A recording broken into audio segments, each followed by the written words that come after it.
हाम्रो अपेक्षा धेरै छन्।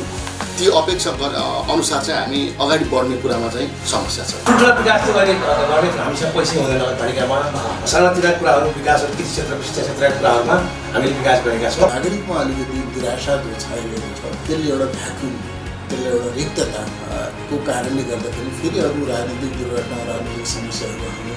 र तपाईँ इतिहास हेर्नु पर्यो कि नेपाली कङ्ग्रेसले मात्रै यस्तो पार्टी हो जसले नेपालका सबै खालका सङ्कटहरूलाई एउटा राम्रो निष्कर्ष दिएको छ। अब उहाँले जे गतिविधि गरिराख्नु भएको छ त्यो चाहिँ अब झुटको खेती हो कि भन्ने शङ्का छ होइन। अब सहमति र सहभागितामा हामी पनि हातैमालो गर्न चाहन्छौँ।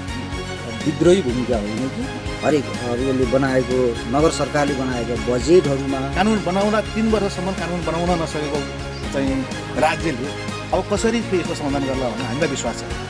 हामी जनताको बीचबाटै यो तल भुइँमै बसेर काम गरिरहेको कार्यकर्ता भएको हिसाबले हाम्रो अनुहारलाई यहाँका आम जनसमुदायले एउटा प्रिय सामाजिक कार्यकर्ताको रूपमा लिनुभएको छ।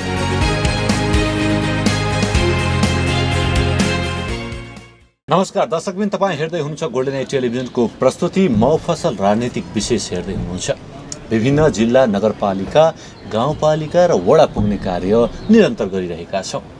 यसै सिलसिलाले हामी बन्दीपुर गाउँपालिका आइपुगेका छौँ। बन्दीपुर गाउँपालिकाका अध्यक्षज्यूसँगको कुराकानी यहाँ समक्ष राख्दैछौँ। मसँग हुनुहुन्छ पूर्णसिंह थापा हुनुहुन्छ। विकासका कुराहरू के भए, अब कसरी विकास हुन्छ, बन्दीपुरलाई चाहिँ थप उचाइमा कसरी पुर्याउन सकिन्छ, यी कुराकानी उहाँकै मुखारबिन्दुबाट। स्वागत छ। धन्यवाद। राम्रो हुन्छ एकदमै हजुर। के छ बन्दीपुरवासीहरूलाई चाहिँ कस्तो छ अवस्था, स्वास्थ्य अवस्था के छ? यतिखेर बन्दीपुरवासीहरूको स्वास्थ्य अवस्था त्यस्तो कोरोनाको महामारी अहिले भनौँ न त्यही नै हो, देखिएको छैन होइन। समापन त भएको छैन, देखिया छैन। कोरोना किन समापन हुन्थ्यो, अहिले अझै लाग्ने हो समय, लाग्ने सम्भावना होला। अझै नयाँ भेरिएन्टहरू नै आइरहेछ। त्यो नयाँ भेरिएन्टहरू आउन सक्छ। यो पुरानो भेरिएन्टहरूको चाहिँ एउटा खोप अभियानहरू पनि हामीले सम्पन्न गरिसकेका कारणले त्यसको सङ्क्रमणहरू चाहिँ देखिएको छैन। यो सबै चाहिँ भ्याक्सिन चाहिँ खोप चाहिँ लगाइसकेको अवस्था चाहिँ छ। उमेर समूहको हिसाबले चाहिँ हामीले लगाइसकेका छौँ। यो दोस्रो भेट तपाईँसँगको हो? दोस्रो भेट हो। विकासका कुराहरू सुरु गरौँ।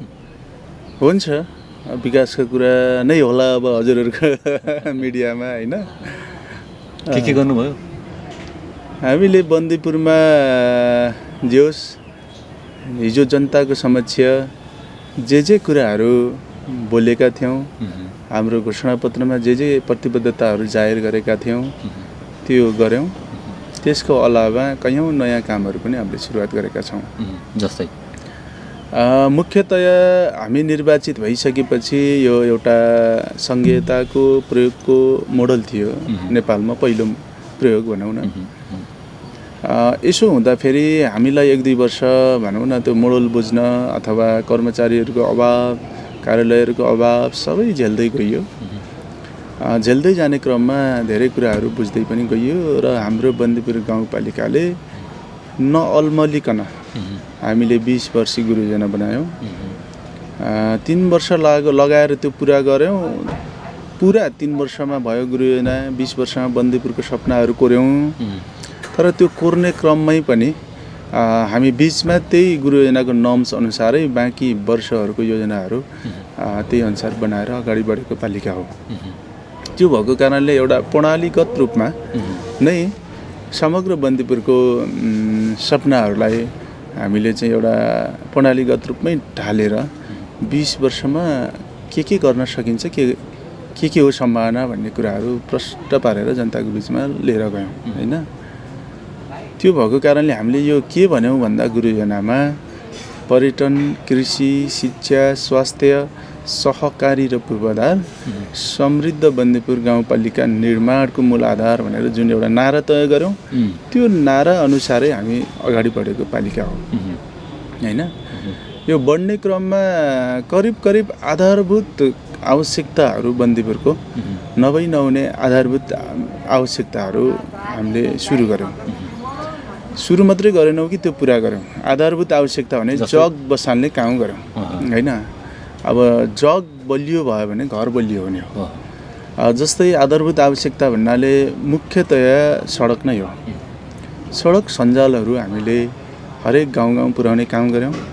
हाम्रो हरेक वडा कार्यालयसम्म 6वटा वडा कार्यालय हो, पिच पुर्याउने लक्ष्यका साथ हामी अगाडि बढ्यौँ र एउटा गाउँपालिकाले नै त्यो आँट गर्नु ठुलो कुरा थियो। हामीले करिब 80% काम सम्पन्न गऱ्यौँ हैन। धेरै जसो वडामा पिच पुर्याउने काम पनि गऱ्यौँ। यसको अलावा त्यहाँको सबै गाउँ बस्तीहरूमा कहीँ हामीले बाटो पाइन भन्ने त्यहाँको नागरिकको गुनासो चाहिँ छ जस्तो मलाई लाग्दैन हैन। एउटा त्यो भयो। अर्को आधारभूत कुरा भनेको खानेपानी नै हुन्छ।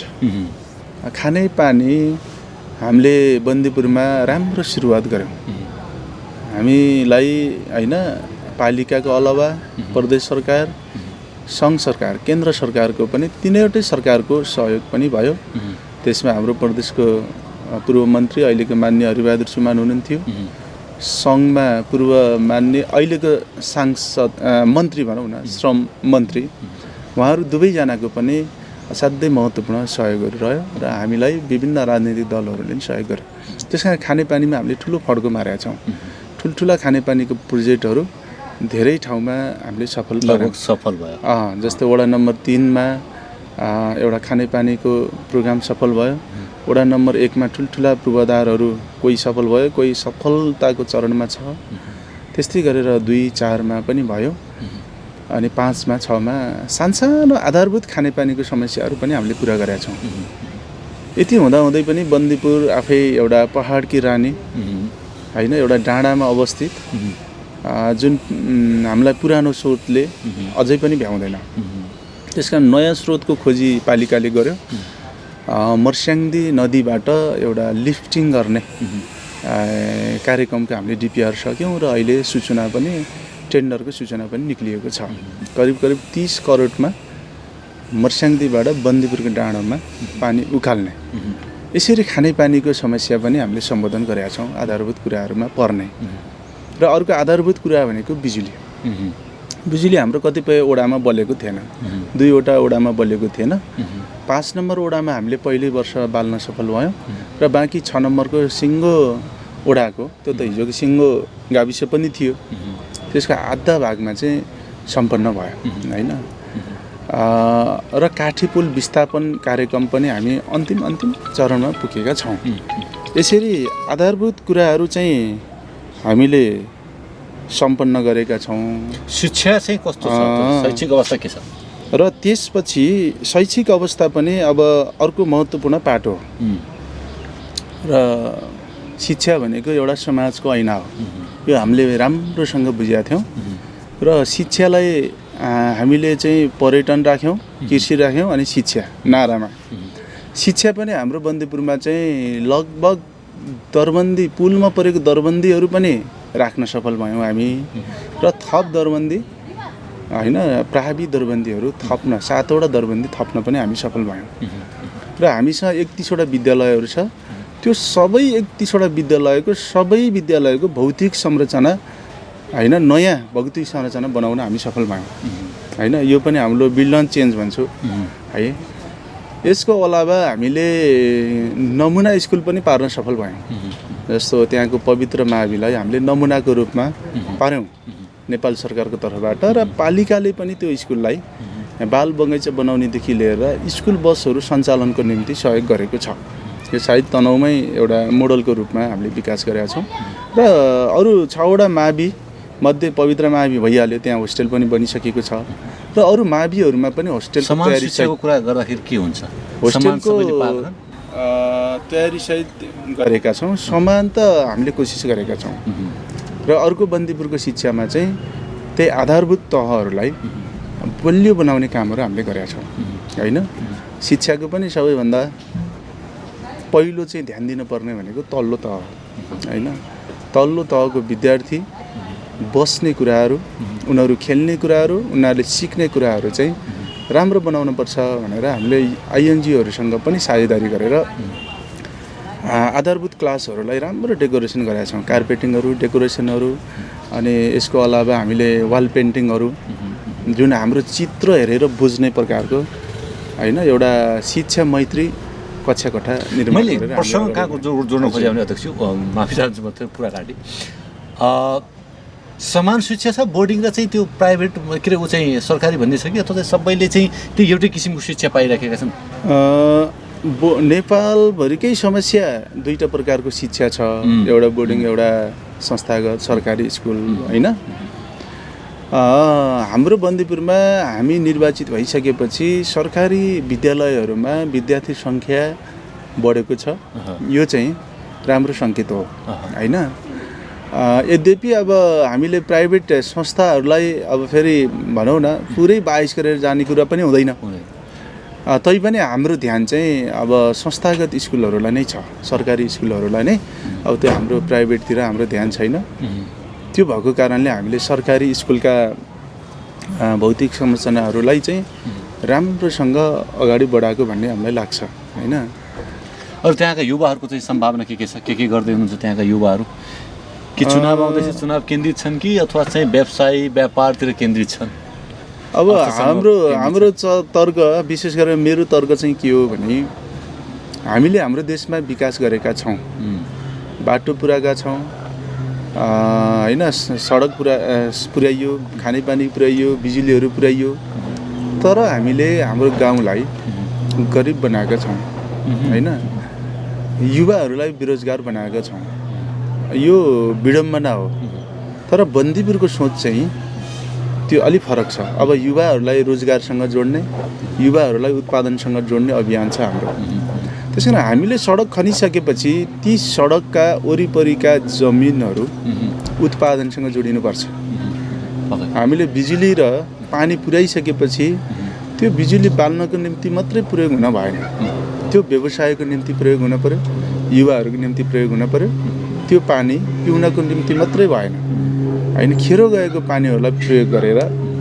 उत्पादनसँग जोड्ने र व्यवसायकरणसँग जोड्ने व्यवसायको बजारको व्यवस्थापन गाउँपालिकाले यसरी गरियो भने युवाहरू रोजगारसँग जोडिन्छ र त्यो हामीले सुरु गरेका छौँ होइन जस्तै मुख्यतः हामीले पर्यटनबाट सुरु गरेका छौँ पर्यटनका ठुल्ठुला पूर्वाधारहरू हामीले सुरु गऱ्यौँ बन्दीपुरमा यसले व्यवसायको वृद्धि हुन्छ व्यवसायको वृद्धि हुनु भनेको त्यहाँ युवाहरूले रोजगार पाउँछन् होइन अर्को हाम्रो पर्यटन पूर्वाधारमै थुप्रै युवाहरूले रोजगार पाउँछन् र अर्को पर्यटन पूर्वाधार भइसकेपछि 20 वर्षभित्र हामीले एकै दिनमा 5 देखि 10,000 मान्छे बन्दीपुरमा ओह्राल्ने भनेका छौँ सपना देखेका छौँ त्यो सपना अनुसार हामी अगाडि बढेको पालिका हो त्यत्रा मान्छे आइसकेपछि होइन रोजगार त पक्का पनि बढ्छ युवाहरूले पाउँछन् अब त्यहाँ गाइडदेखि लिएर अरू व्यवसायदेखि लिएर उत्पादनदेखि लिएर सबैसँग जोडिन्छ र त्यहाँ किसानहरूको भविष्य पनि जोडिएको हुन्छ सँगसँगै हामीले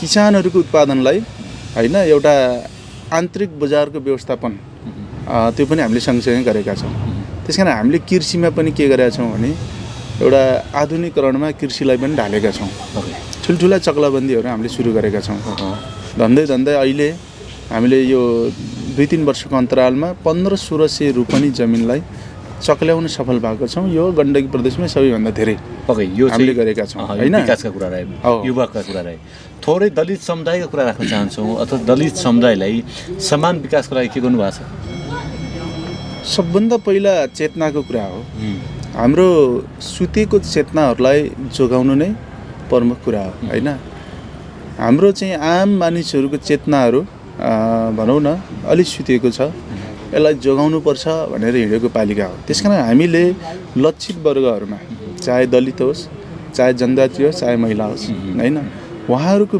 बिचमा एवारनेसको कार्यक्रमहरू हामीले लगेका छौँ होइन उहाँहरूको बिचमा हामीले भनौँ न एउटा व्यक्तित्व विकासको तालिमहरू लगेका छौँ विभिन्न तालिमहरू पनि उहाँहरूको बिचमा लगेका छौँ र विभिन्न प्रशिक्षणहरू पनि चलाएको छौँ यसले चाहिँ उहाँहरूमा एउटा जागरुकता जागेको छ एकताको भावनाहरू जागेको छ र हामीले लक्षित वर्ग अन्तर्गत विशेषतः दलितहरूको बिचमा उहाँहरूलाई आवश्यक पर्ने भनौँ न अघि मैले तालिम भने रोजगारको कुराहरू जस्तो उहाँहरूको समाजलाई चाहिने एउटा समाजको कार्यक्रमलाई चाहिने सामान्य भाँडाकुँडाको कुराहरू अनि हजुरको होइन मेसिनरी कुराहरू जस्तो आरन सुधारको कुराहरू होइन, परम्परागत कपडा सिलाउनेहरूलाई मेसिन वितरण गर्ने कुराहरू र अहिले पनि हामीले ती दलित वर्गका विपन्न वर्गलाई चाहिँ हामीले होइन बाख्रा जस्तो अनुदान दिने कुराहरू, बङ्गुरको बच्चाहरू अनुदान दिने कुराहरू उहाँहरूको बिचमा ल्याएका छौँ होइन। यसले चाहिँ दलित समुदायहरूमा पनि यो बन्दीपुरमा चाहिँ अहिलेको निर्वाचित बढीले हाम्रो कुरा सुन्दो रहेछ भन्ने चाहिँ एउटा सकारात्मक प्रभाव परेको छ। र हामी पनि दलितहरूलाई पनि सँगसँगै अरू नागरिक र अरू समाज र चाहिँ अगाडि लान चाहेका छौँ। हिजोको राज्य सत्ताले पछाडि पारेको हुनाले उहाँहरूलाई चाहिँ समान ढङ्गले अगाडि बढाउनुपर्छ भन्ने हाम्रो मानसिकता हो। त्यो मानसिकता अनुसार हामीले अगाडि बढाएका छौँ दलितहरूलाई पनि। चुनाव आउँदैछ नजिकै, के छ यहाँको चाहिँ तयारी चाहिँ?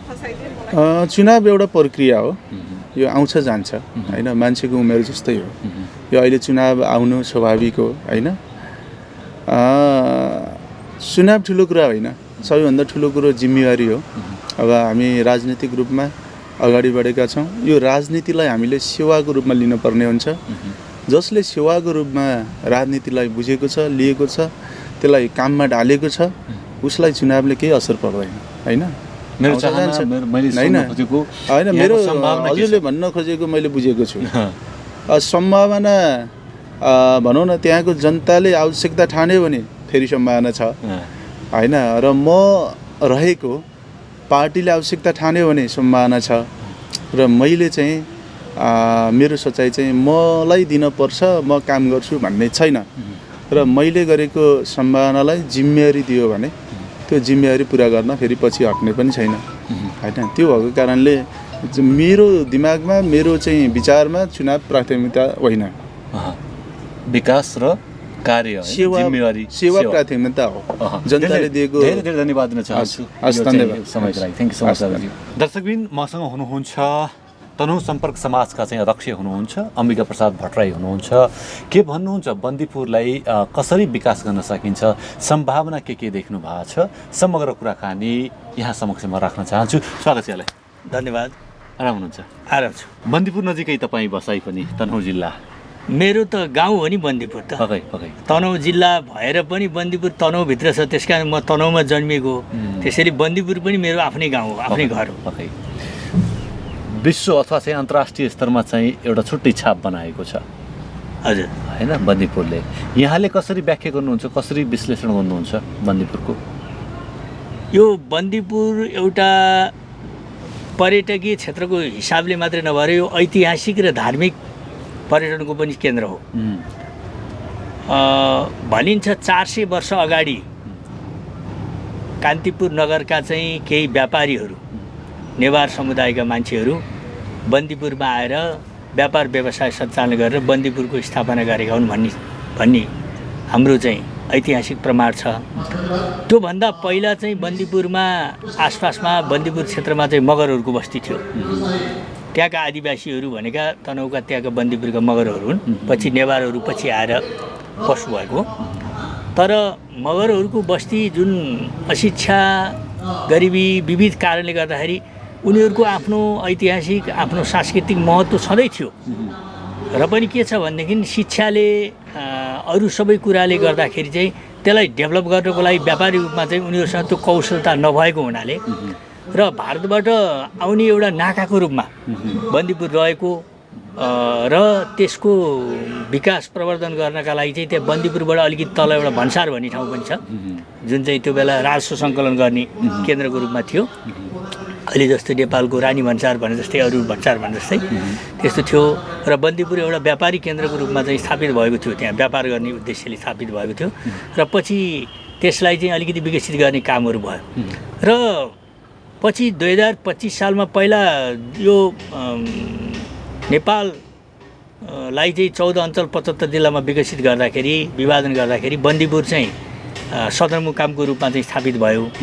स्थानीय दृष्टिकोणले अलिकति उचाइमा रहेको, पहाडमा रहेको, अलि भिरालो जमिन भएको हुनाले र सदरमुकाममा धेरै कार्यालयहरू, धेरै सङ्घ संस्थाहरू जानुपर्ने, बस्नुपर्ने भएको र पृथ्वी राजमार्ग पनि तलबाट डुम्री हुँदै दमौली हुँदै यतातिर आएको हुँदाखेरि चाहिँ पछि त्यसलाई चाहिँ मध्यनजर गरेर, आवश्यकतालाई मध्यनजर गरेर 2025 सालमा बन्दीपुर अड्डा चाहिँ सार गरेर दमौली झारियो र बन्दीपुर केही ओझेलमा परे जस्तो भयो। त्यहाँका मान्छेहरू माइग्रेट भएर एक समय चाहिँ त्यो नम्बर 1 बजार त्यो भन्सारको केन्द्र, त्यो चाहिँ व्यापारिक केन्द्र, त्यो सांस्कृतिक केन्द्रको रूपमा चाहिँ थियो र पछि त्यो चाहिँ त्यस्तो अवस्थामा पऱ्यो र पनि पछि त्यो त्यतिकै हुँदाहुँदै यहाँहरूले सुन्ने गर्नुभएको छ त्यहाँ घरबास त्यो संरक्षण गर्नका लागि निकै कठिन भएको थियो, मान्छेलाई जीविकोपार्जन गर्न पनि निकै कठिन भएको थियो।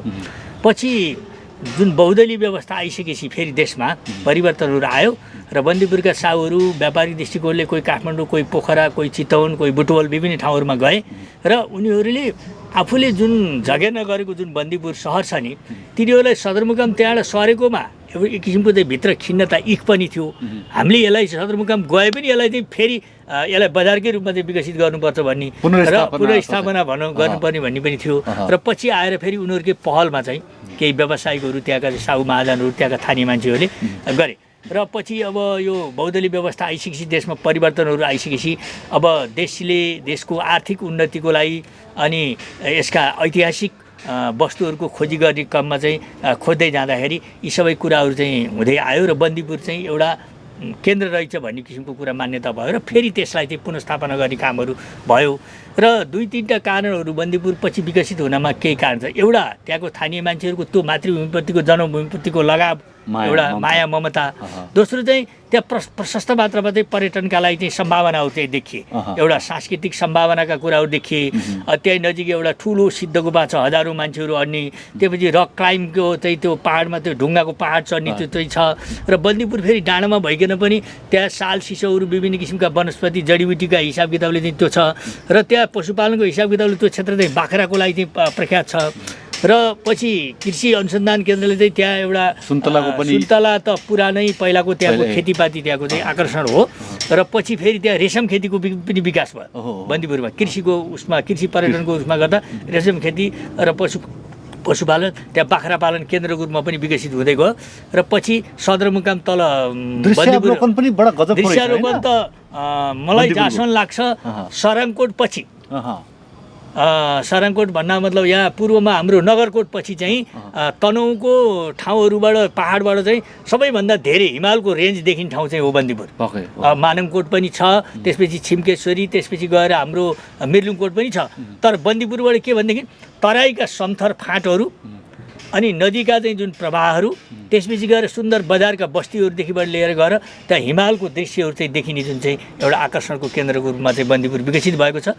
अब अहिले पर्यटनका मलाई चाहिँ कहाँ जोड्नु मन लाग्यो त्यसलाई पुनः चाहिँ केन्द्र बनाउन सकिन्छ या सकिँदैन? सकिन्छ, त्यसको सम्भावना धेरै बढेर गइसक्यो।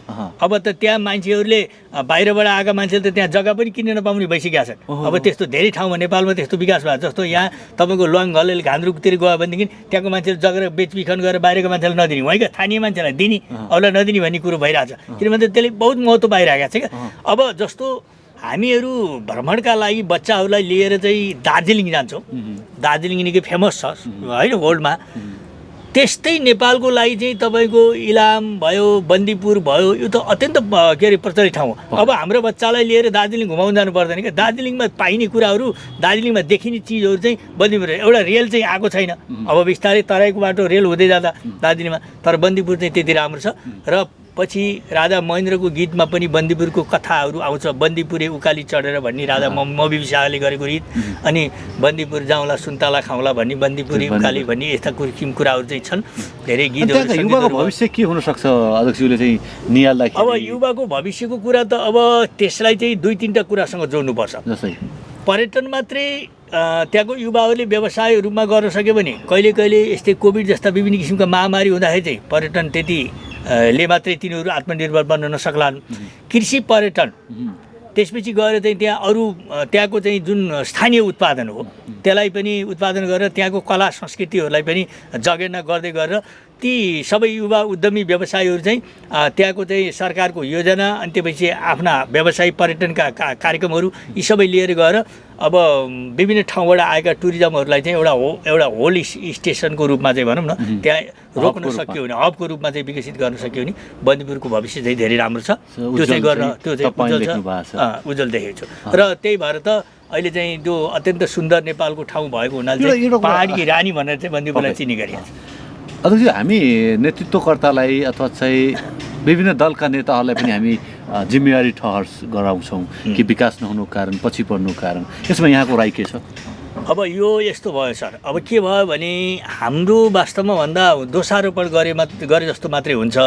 हामी पनि कोही न कोही आस्था, कोही न कोही उसित चाहिँ सम्बद्ध हौँला। तर तपाईँ समग्र तनहुको अध्यक्ष हुनुहुन्छ। एकछिन मैले यहाँ समग्र तनहुको तपाईँ अध्यक्ष हुनुहुन्छ, तपाईँको त जिम्मेवारी हो नि त्यो संरक्षण गर्ने, त्यसलाई विकास गर्ने, त्यसको प्रचार प्रसार गर्ने। त्यो अवश्य नै हो, त्यो हो, अवश्य नै हो। अहिले होइन त्यो कुरोमा म चाहिँ त्यो कुरोमा पुरा चाहिँ म त्यसमा सहमत छैन। किन सहमत छैन भने हाम्रो पनि त्यसमा दायित्व हो। किन हो भनेदेखि हरेक तनहुको दायित्व, हरेक राष्ट्रका मान्छेको दायित्व, हरेक पढे लेखेका मान्छेको दायित्व, हरेक नागरिकको दायित्व। नेताको त यसमानेमा दायित्व हो कि राज्यका जनताहरूले तिरेको कर उपभोग गरेर जनताको सेवा गर्छु भनेर गएको मान्छेले त एउटा प्लान, एउटा भिजन नभइकन, एउटा कुराहरू पनि नगरिकन, माखो पनि नमारिकन खालि चुड्कीको भरमा देश विदेश भ्रमण गरेर आफ्ना छोराछोरी विदेशमा पढाएर अनि कहाँ कसरी गाउँको विकास हुन्छ?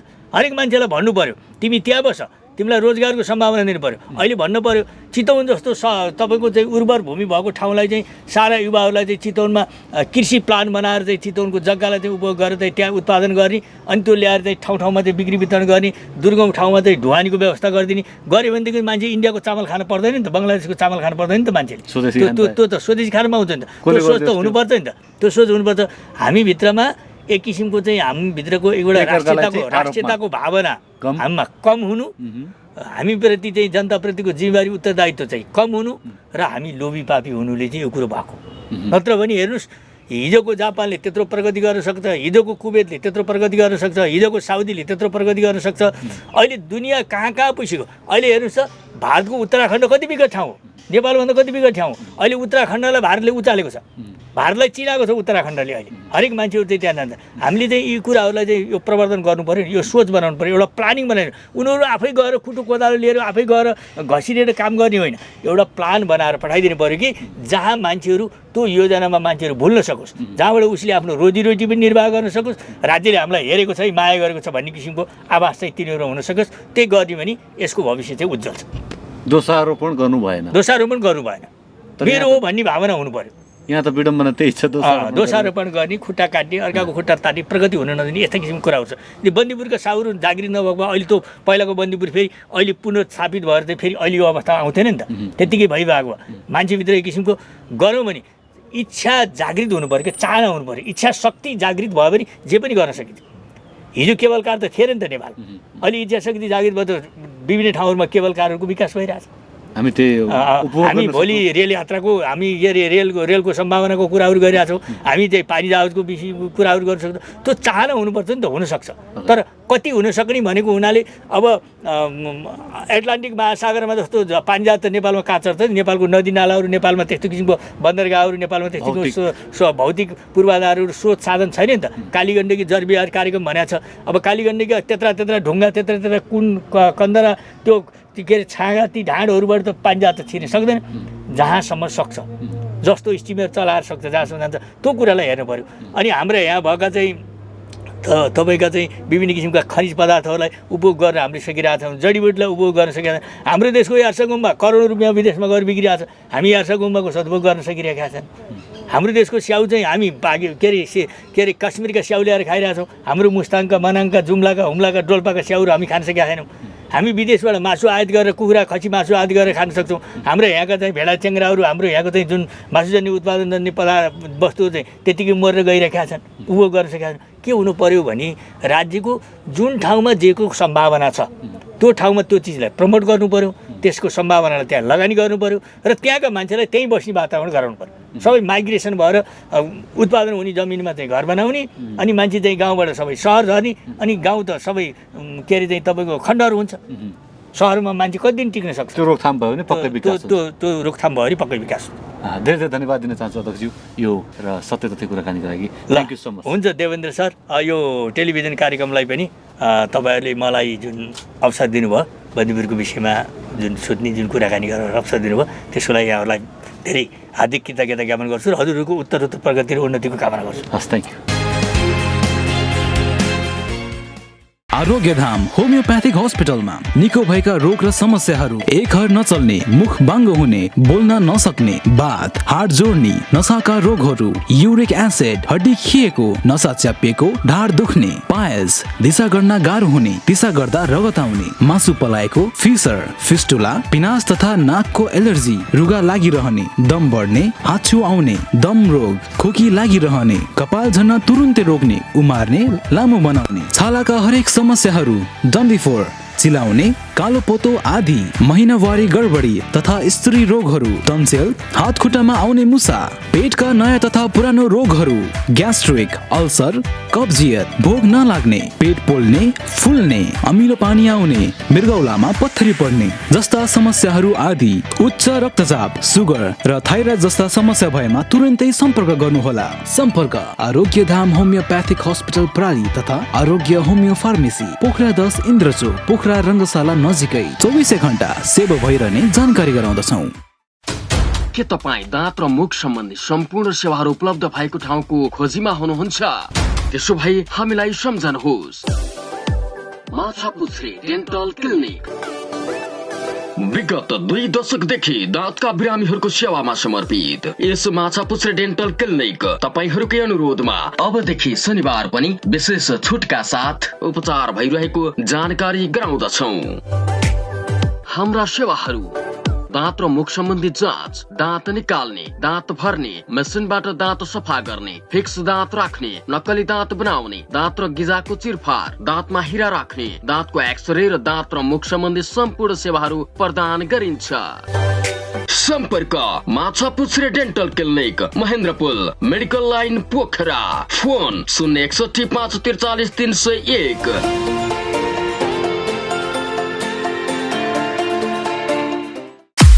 तपाईको प्रत्येक शुभ कार्यको साथी एसआरकेसी बैंक्वेट। कुनै शुभ कार्य जस्तै शुभ विवाह, जन्मोत्सव, अन्नप्राशन, व्रतबन्ध, पिकनिक, आउटडोर इन्डोर तथा अन्य क्याटरिङको लागि हामीलाई सम्झनुहोस्। हामी तपाईको प्रत्येक शुभ कार्यमा तपाईको साथमा रहनेछौँ। हाम्रो प्रत्येक साथ स्तरीय र तपाईले चाहेको स्वादका परिकार सहित हुनेछ।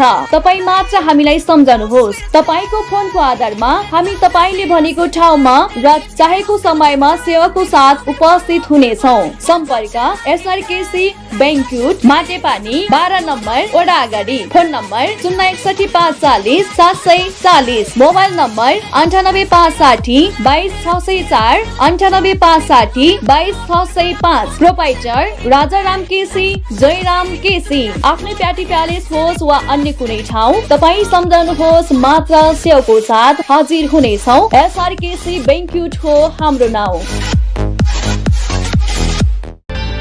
के तपाईँ दाँत उपचारको खोजीमा हुनुहुन्छ? यदि हुनुहुन्छ भने वर्षौंदेखि तपाईहरूको सेवा गर्दै आइरहेको मेश्रम खान्द्रुक डेन्टल केयर सेन्टरलाई सम्झनुहोस्। हामी भरपर्दो विश्वासिलो सेवा दिनेछौँ। हाम्रा सेवाहरू: दाँत र मुख सम्बन्धी जाँच, नयाँ दाँत बनाउने, मेसिनबाट दाँत सफा गर्ने, दाँतको जराको उपचार, चिसा र चाँदी भर्ने, दाँतमा खोल राख्ने, दाँतको रङको सिमेन्ट भर्ने, नमिलेको दाँत बनाउने, दाँतको सौन्दर्य उपचार, दाँतको एक्सरे, दाँत निकाल्ने, दाँत र मुख सम्बन्धी स्वास्थ्य शिक्षा। हाम्रो सम्पर्क ठेगाना Meshram Khandruk dental care centre, K I Singh Pul Bagar 1, Pokhara. Phone 061 544 306, mobile 98 560 20 884, 98 460 23 634। हाम्रो शाखा कार्यालय Safal dental clinic, Rambazar pension camp, Pokhara. Phone 061 432 418, all kind of dental and medical treatment. Taste of Pokhara, best of Pokhara. Royal Didi Bahini kitchen, Buddhachowk 10, Pokhara. 250 जना अड्ने पार्टी हल र पार्किङको व्यवस्था भएको, 79 जना महिलाहरूबाट सञ्चालन गरिएको royal Didi Bahini kitchen.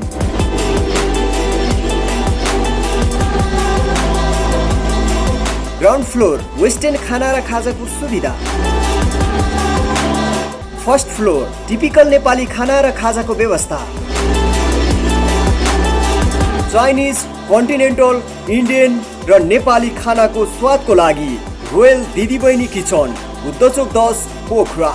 Phone 061 537 137, mobile 98 463 18057 र 98 161 46 483।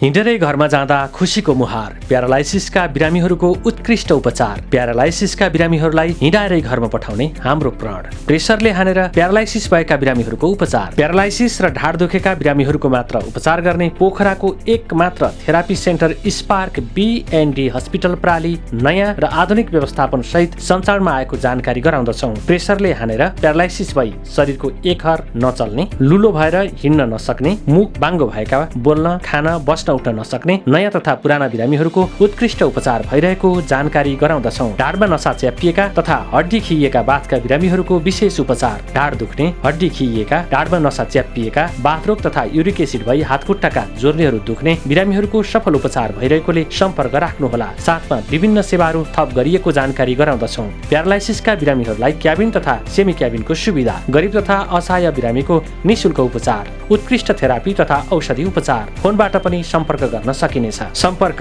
स्पार्क B&D हस्पिटल प्राली, पोखरा 9 न्यू रोड, सभागृह चोक। फोन नम्बर 061 571 408 98 560 26 750, मिड टाउन सुपरमार्केटको पछाडि।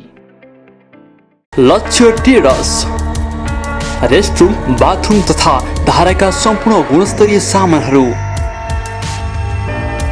गुजराती राजस्थानी उच्च ब्रान्डका marble टाइल्सहरू, plumbing, पार्केटिङ, chimney, sanitary wears एवं कम्पनीका धाराहरू 10 वर्षको ग्यारेन्टीका साथ उपलब्ध छन्। भारतीय नम्बर 1 ब्रान्डका सामानहरू सिधै पोखरामा आयात गरिने हुँदा सबैभन्दा सुलभ र सस्तो मूल्यमा उपलब्ध छन्। सम्पर्क लक्ष्य टेरस, पोखरा 10, रङ्गशाला र बुद्ध चोकको बीचमा। Phone number 98 194 88 996। पोखराको लेकसाइडबाट जाने क्रममा सिधीमा रहेको पर्यटकको लागि एकदमै सर्वसुलभ बस्न खान एकदमै सहज भएको चारकोल प्राइभेट लिमिटेड, जुन चाहिँ सिधीको बाटोको दाहिने साइडबाट अवस्थित रहेको छ। यसको महत्त्वपूर्ण सेवा सुविधाहरू: थकाली खाना, लाइभ बारबिक्यू, 7वटा रुमको व्यवस्था, पार्टी रेस्टुरेन्टको व्यवस्था र विभिन्न लाइभ स्पोर्ट्स बार, प्रोजेक्ट र राम्रो खाना अनि बस्नको सुविधा पनि छ। यहाँ विभिन्न तालको माछाको परिकारले साथै शान्ति स्तूपा, श्री सिद्धेश्वर महादेव र फेवातालको रमणीय दृश्य पनि हेर्न सकिन्छ।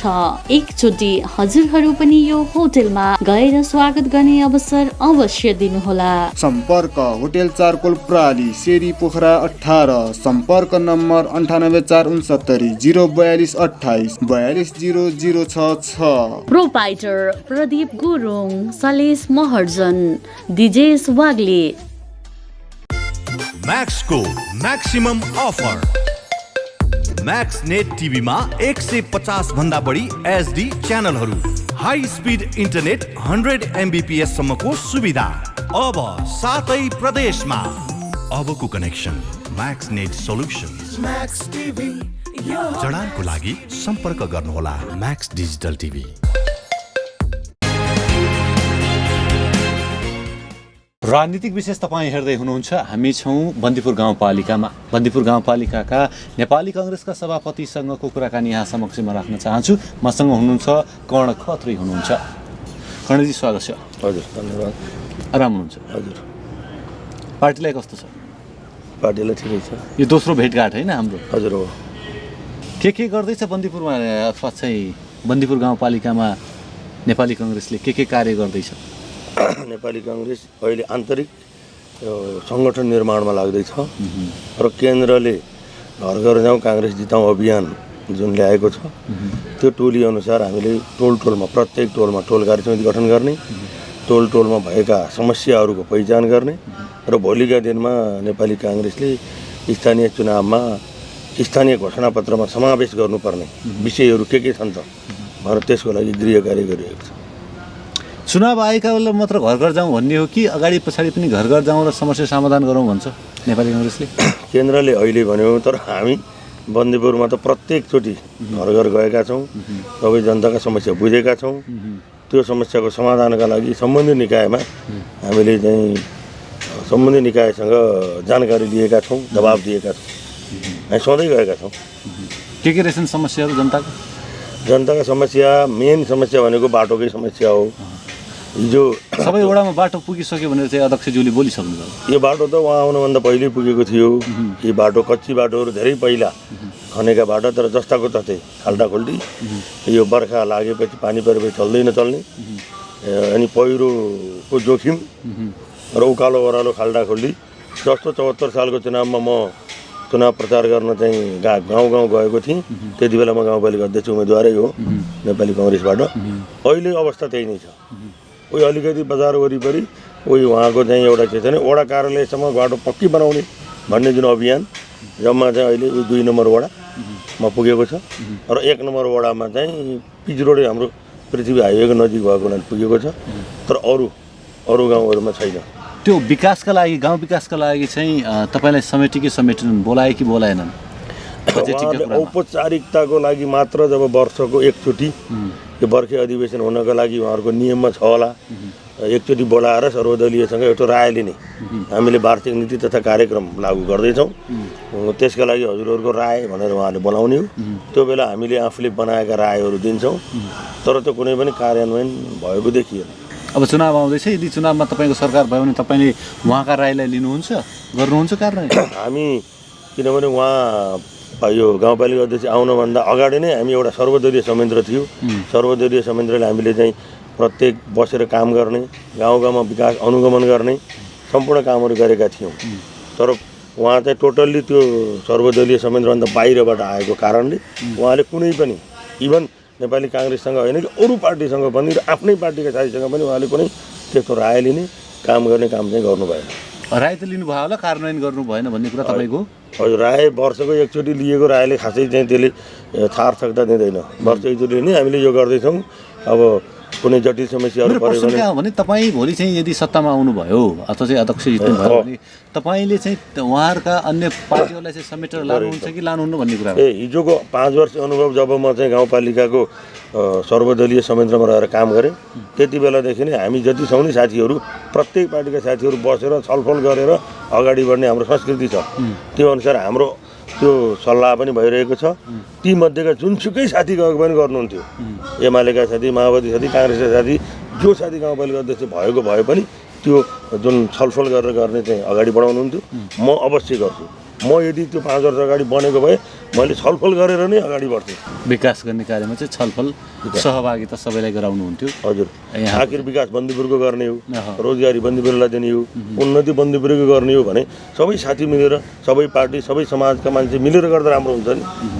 पहिला पनि मैले कुरा यहाँ समक्ष राखेको थिएँ, त्यहाँ चाहिँ दलित बस्ती कस्तो छ, कतिको चाहिँ छन्? दलित बस्ती बन्दुर बजार नजिकै छन्, तर सधैँ पुरानै अवस्था जस्तो थियो उहाँहरूको चाहिँ आदिमकाल जस्तो अवस्था अहिले नै उस्तै छ दलितहरूको। हामीले चाहिँ बाख्रा पालनका कुराहरूदेखि लिएर सिपका कुराहरू, तालिमका कुराहरू भने चाहिँ अध्यक्षज्यू बोलेर जानुभयो। ती तालिमका कुराहरूले सार्थकता पाएको छैन। जति चाहिँ एकदम त्यहाँ उहाँहरूको पहिचान गरेर जसलाई आवश्यकता छ उनीहरूलाई राम्रोसँग दिन पाएको भए सार्थकता पाउँथ्यो। तर अहिले घर घरमा गएर हेरौँ त कुनै सार्थकता देखिएको छैन। यी विभिन्न सङ्घ संस्थाले आएर दिने गर्छन् नि। हिजो अस्ति जस्तो भूकम्प पीडितको बेलामा आएर त्रिपालहरू बाँड्ने, कुनै सङ्घ संस्थाहरू आएर बाख्राका पाठापाठी बाँड्ने, यो कुखुरा चल्ला बाँड्ने, यी यस्तै सीमित रह्यो। छैन। जब माछाका पोखरी, माछा खने, माछा पालियो, अनुदान लियो, अहिले फेरि त्यो पोखरी पुरेर फेरि खेत रोप्ने काम भएको छ भनेपछि त्यो कुनै सार्थकता भएन। देखियो, कागजमा छ, प्रशस्त हेर्नुहोस्, तर गाउँमा गएर हेर्दा छैन, यथार्थमा छैन। कागजभित्र खोज्नुपर्ने हो। कागजभित्र जति नै पाउनुहुन्छ। सिस्टम त कसले बनाएको हो? अथवा पुरानो पार्टी होइन र पुरानो पार्टीले त निर्माण गर्यो। कागज बनाऊ, टक्राऊ अनि काम अगाडि बढाऊ। त्यो गाउँपालिकामा, हाम्रो गाउँपालिकामा त पुरानो पार्टी काङ्ग्रेसले चाहिँ जितेको छैन। यो दुई कार्यकाल जनमोर्चा र एक कार्यकाल उहाँहरूले जित्नुभयो, त्यो छैन। तर चाहिँ यो जुन यो फेरि विभिन्नलाई असर पर्ला, एनजिओले काम गर्छ नि, एनजिओले काम गर्ने, विभिन्न पार्टी ब्यालेन्सहरूमा काम गर्ने, देखाउने, मिडियाहरूमा देखाउने, तर सार्थकतामा काम नजाने, त्यो गाउँपालिकाको पनि त्यही रह्यो। तपाईँको यो कार्ययोजना के छ? अब कसरी लानुहुन्छ, त्यो समुदायले कसरी समेट्नुहुन्छ, त्यो समुदायका विकासका लागि के गर्नुहुन्छ? समुदायको विकासका लागि हामीहरूले एउटा डाटा जो एकदम गरिब छ।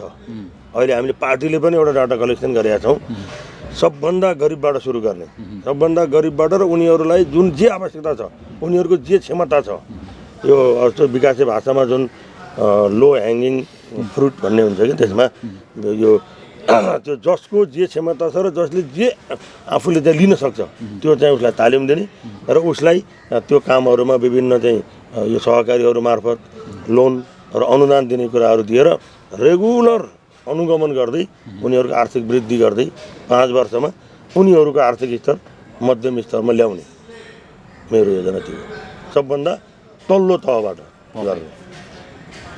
अब पार्टी चाहिँ 2 वर्ष 2 कार्यकालहरूले नै लियो भन्ने हुन्छ, के छ अबको चाहिँ सम्भावना के छ? त्यहाँका जनताले 2 भन्दा नि 1 कार्यकाल भयो, 2 कार्यकाल 49 सालको यो 54 साल 49 सालमा हो, अहिले 74 सालमा 20 वर्षपछि हो। तर यो जनताहरूमा चाहिँ अहिले यो काम चाहिँ गरेको शैली हेरेर नेपाली काङ्ग्रेसले नै काम राम्रोसँग गर्छ। नेपाली काङ्ग्रेसले घर घरमा आएर सबैलाई सोधेर, किनभने हामीले बाहिरी काम पनि गरेका छौँ, गरेर देखाएका छौँ, गफ मात्र होइन। गाउँपालिकाले हाम्रो काम गरेन भने हामीले यो कृषि ज्ञान केन्द्र दमौलीमा छ, यो प्रदेश सरकार छ, विभिन्न अरू सङ्घ संस्थाहरू मार्फत पनि हामीले देखिने गरी काम गरेका छौँ। गाउँमा उनीहरूलाई तालिम दिने, उनीहरूलाई एउटा बाख्रा पालक कृषकहरूलाई जम्मा गराएर बाख्राको तालिम गराएर उनीहरूलाई औषधिहरू वितरण गर्ने। अनि उसमा काम त तपाईँले पनि त त्यही गर्नुभएको छ, उहाँले पनि त त्यही भनिराख्नु भएको छ, हामीले पनि बाख्रा दियौँ, तपाईँले पनि भोलि बाख्रा दिने कुरा गर्दै। हामीलाई बाख्रा दिएनौँ, तर हामीले बाख्रा पालक कृषकलाई जम्मा गरेर कसरी उन्नत बाख्रा पाल्ने, कसरी राम्रोसँग चाहिँ अगाडि बढ्दै व्यावसायिक बन्दै जाने, तरकारी खेती गरेर अथवा विभिन्न गरेर गर्ने काम गरेर कृषि क्षेत्रलाई चाहिँ प्रवर्धन गर्ने कुरा गर्नुभयो। मेरो कृषि क्षेत्रलाई, किनभने ती गाउँहरू सबै बाँझा छन्, ती बाँझा गाउँहरूलाई यो बाँझा बारीहरूलाई कसरी चाहिँ उब्जाउशील बनाउने र गाउँमा फर्काउँ भन्ने अभियानको रूपमा यो कफी बोर्डका यहीँ यो प्रदेश कफी बोर्डबाट पनि लगेर तालिम गराएर म आफैले गराएर उहाँहरूलाई कफी खेती गर्नुहोस्, कफी खेतीबाट चाहिँ राम्रो फाइदा हुन्छ भन्ने खालको तालिम पनि गराएँ। तर त्यहाँको वडा र पालिकाले त्यति खासै चासो लिएन, किनभने त्यो बिरुवा हामी फ्रीमा दिन्छौँ, यो 3 वर्षमा फल दिन्छ भन्दा पनि उहाँहरूले गर्नु भएन। तर उहाँहरूको रेकर्डमा हेर्नुहोस्, प्रत्येक वर्ष कफीका बिरुवा बाँडिएको छ, तपाईँको एभोकाडोका बिरुवा बाँडिएको छ, तर एउटा बिरुवा पनि छैन। तपाईँ किन सुत्नु भएको छ? नेपाली काङ्ग्रेस किन सुतिरहेको छ? नेपाली काङ्ग्रेसले विरोध गर्ने कुराहरू यो भएन है, यो चाहिँ भन्ने कुराहरू चाहिँ छ। हामीले शान्तिपूर्ण रूपमा विरोध गरेका छौँ, उहाँलाई गएर भनेका छौँ, घचघचाएका छौँ, तर उहाँहरूले सुन्नु भएन। हामीले मात्र के गरेन भने उही गएर तालाबन्दी गर्ने, ढोका थुन्ने काम किन गर्नु भएन भनेर त्यस्तो चाहिँ अशान्ति काम चाहिँ हामीले गरेनौँ। शान्तिपूर्ण रूपले हामीले धेरै गऱ्यौँ, तर उहाँहरू अब अशान्तिको पृष्ठभूमिबाट आएर हो वा के हो सुनवाई चाहिँ कति पनि भएन। अब हस्पिटलको कुरा गर्नु चाहिँ म हस्पिटलको अध्यक्ष थिएँ, तर हस्पिटलको अध्यक्ष हुँदा जे जति बनेको थियो, मै हस्पिटलको अध्यक्ष हुँदा हाम्रो चाहिँ चितवनबाट समूहलाल स्मृति कोषबाट उहाँले 1 करोड रुपियाँ भवनलाई दिनुभएको छ। मै अध्यक्ष हुँदा गएर सम्झौता गरेको, तर यो 4 वर्ष 5 वर्ष उहाँले अस्थिपञ्जर मात्रै ठड्याएर राख्नु भएको छ, त्यो पनि सम्पन्न गर्नु भएन कि व्यक्तिले दिँदा पनि। भने हस्पिटलको अवस्था नाजुक छ, हिजोको भन्दा आज त्यहीँ गएर बुझ्न सकिन्छ कि जस्तो गरेको मान्छे मैले गरेँ भन्नुभयो। तर म त पार्टी सभापति हुँदा मैले त भोगेको छु नि त्यहाँ बसेर, एउटा सिटामोल नपाएर अवस्था, एउटा मेरै आमालाई त्यहाँ ल्याएर चाहिँ तपाईँको एउटा इसिजी बिग्रिएको कारण मैले सभापति जस्तो मान्छेलाई चाहिँ यस्तो सिटामोल पाउने अवस्था छैन भने अन्यलाई चाहिँ के होला त? अवस्था के छ? छैन, सबैको बिजोग छ। त्यो बेलामा डुम्रे बजारमा एउटा चाहिँ यो बन्दीपुर हस्पिटलको फ्लाइ क्लिनिक खोल्ने भनेर मै अध्यक्ष भएको बेलामा स्वास्थ्य मन्त्रालयबाट चाहिँ ल्याएँ। त्यहाँ सुरु गर्न 2-3 महिना भाडा पनि तिरियो, तर उहाँ अध्यक्ष बनेपछि पछि सबै विकास समिति खारेज भएर उहाँ आफै अध्यक्ष बनेपछि त्यो सबै बन्द गरिदिनु, किनभने स्वास्थ्य सेवाबाट वञ्चित भयो तल्लो जुन हाइवे लेभल। जबकि अहिलेको स्वास्थ्य बिमा हुन्छ नि, स्वास्थ्य सेवा बिमा लिनका लागि त त्यही हस्पिटल पुग्नुपर्छ। त्यहाँ हस्पिटल पुग्नको लागि त तलबाट माथि उक्लिन त सक्नुहुन्न, उहाँहरू प्राइभेट क्लिनिकहरू धेरै छन्। त्यस कारण मैले त्यसका लागि डुम्रे बजारमा चाहिँ राख्दा पनि त्यो उहाँले पनि त्यो गरिदिनु भएन। अब मेरो अबको चुनावमा मेरा ती एजेन्डाहरू छन् नि जुन मैले गर्न खोजेका काम रोकिए। यी किन रोकिए, के कारणले रोकिए जनताले प्रश्न बुझेका छन्। ती जनतासँग गएर यो गरेको काम पनि रोकियो, किन मसँग धेरै अधिकार थिएन। एउटा सानो समितिको 20 वर्ष गुरु योजना बनाउनु भएको छ नि त, युवाहरूको लागि, युवा व्यवसायका लागि, युवालाई चाहिँ होइन रोजगारका लागि भन्ने कुराकानी आएको छ। त्यस्तोमा हाम्रो चाहिँ कुनै सहभागिता छैन। पार्टीलाई उहाँले कुनै जानकारी दिनु भएन, पार्टीका साथी राख्नु भएन।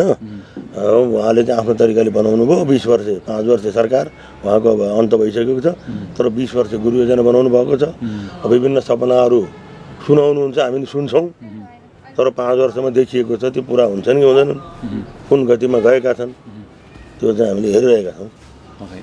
युवाहरूको लागि तपाईँको पार्टीले के सोचेको छ, तपाईँले के सोच्नु भएको छ, के छ तपाईँसँग कार्ययोजनाहरू? अनि युवाको त रोजगारी नै हो। युवालाई यो विभिन्न वैदेशिक रोजगारी होइन, स्वरोजगारी नै। मैले अघि नै भने जुन गाउँ घरमा नै उत्पादन हुने चिजलाई उत्पादन गराउने र बजारको व्यवस्था गरेर बजारसम्म पुर्याउने।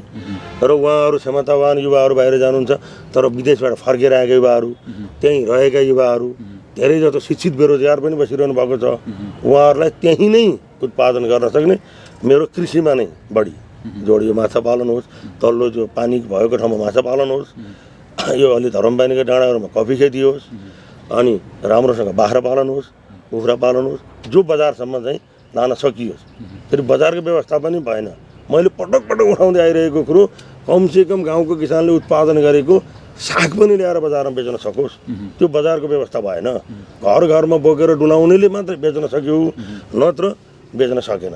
अनि सधैँ बाहिरबाट आएको विषादीको चाहिँ बजार बढ्यो, त्यसको बजार बढेन। यो 1 हप्ता अगाडि पनि कार्यक्रम थियो, मैले त्यो पनि त्यहाँ जाहेर गरेँ। तर यी कुराहरूको सुनवाई भएको छैन। मेरो चाहिँ तिनै जुन आवाज मैले उठाइरहेको थिएँ, तिनै आवाजलाई नै मैले बुलन्द गरेर भोलिका दिनमा कार्यान्वयन गर्छु भन्ने मेरो योजना छ। महिलाहरूका लागि, महिला विकासका लागि महिलाहरूको पनि यही नै हो। महिलाहरू पनि धेरै महिलाहरू बच्चा पढाउने काममा बन्दीपुर बजारमा डेरा गरेर बस्नुहुन्छ। दिउँसो बच्चा स्कुलमा पठाएपछि उहाँहरूको दिनभरि काम छैन। उहाँहरूलाई त्यहीँ छरिएर रहेका, फालिएर रहेका विभिन्न कच्चा पदार्थहरू हुन्छन्। एउटा जहाँ चकटी बुन्नेदेखि ढकिया बुन्नेदेखि विभिन्न कामहरू हुन्छ उनीहरूलाई। त्यो सानो तालिम गरेर उहाँहरूलाई दिउँ। टोल टोलमा उहाँहरूले काम गर्न सक्नुहुन्छ। दिउँसोको खाली समयको सदुपयोग गरौँ, त्यसको पनि हामीले ज्ञापन पत्र दिएका छौँ। प्रत्येक कार्यक्रममा भनेका छौँ। गाउँको महिलाहरूको लागि दोना टोपरी उद्योगहरूदेखि लिएर गाउँमा तरकारी खेती नै भयो। गाउँका युवाहरूले कोही सामान्य बसेर कोही नेतृत्व विकास तालिम गर्ने, भाषण गर्ने बाहेक अरू कुरा चाहिँ मैले सिकाएको पाइनँ। तुरुन्त नै अहिले नै बजारमा चाहिँ लान सक्ने खालको र बन्दीपुर बजार जुन एउटा पर्यटकीय गन्तव्य भनिन्छ, तर त्यहाँका महिलाहरूको सिपलाई एकत्रित गरेर उनीहरूले नै बनाएको हस्तकलाबाट बुनेका सामानहरू बन्दीपुर बजारमा राखेर बेच्न सकियो भने भोलि एउटा बजारको चिनो पनि रहने, ती सबै महिलाहरूले पनि एउटा कामको अवसर पाउने, त्यो योजना छ। चुनाव आउँदैछ, यहाँको सम्भावना के छ? यहाँ यो मेरो अघिल्लो 5 वर्ष अगाडि नै म चुनावमा उठेर थोरै मतले पराजित भएको, र त्यसपछि पनि निरन्तर रूपमा म पार्टी सङ्गठन सँगसँगै यो सामाजिक काममा लागिरहेको हुनाले अहिले धेरै जसो त्यो युवाहरू, महिलाहरू, गाउँका मान्छेहरू, बजारका मान्छेहरू सबैको चाहना म नै अब आउने पार्टीको सभापतिको हिसाबले पूर्ण सभापति भएको छु। म नै त्यो पार्टीबाट अध्यक्षको उम्मेदवार रहेर मलाई नै विजयी गराएर भोलिको दिनमा सहकार्य गरेर जाने उहाँहरूको योजना छ, उहाँहरूको भावना छ। त्यो भावना सँगसँगै म पनि त्यही काममा लागिरहेको छु। के कुरा चाहिँदो रहेछ चुनाव जित्नका लागि? कार्यकर्ता, लोकप्रियता, आर्थिक पैसा? कार्यकर्ता, लोकप्रियता सँगसँगै आर्थिक पनि नहुने कुरा भयो। अनि यो चुनाव प्रचार शैली, हिजोको साङ्गठनिक अवस्था र सबै कार्यकर्ता पार्टी सबैमा एकता। हामीमा चाहिँ अरू सबै भएको पार्टीका साथीहरूमा थोरै एकता चाहिँ नभएको कारणले असर पर्न गएको हो अघिल्लोमा। अहिले जहाँसम्म लाग्छ मैले एकताको लागि धेरै प्रयास गरेको छु, एकता हुन्छ।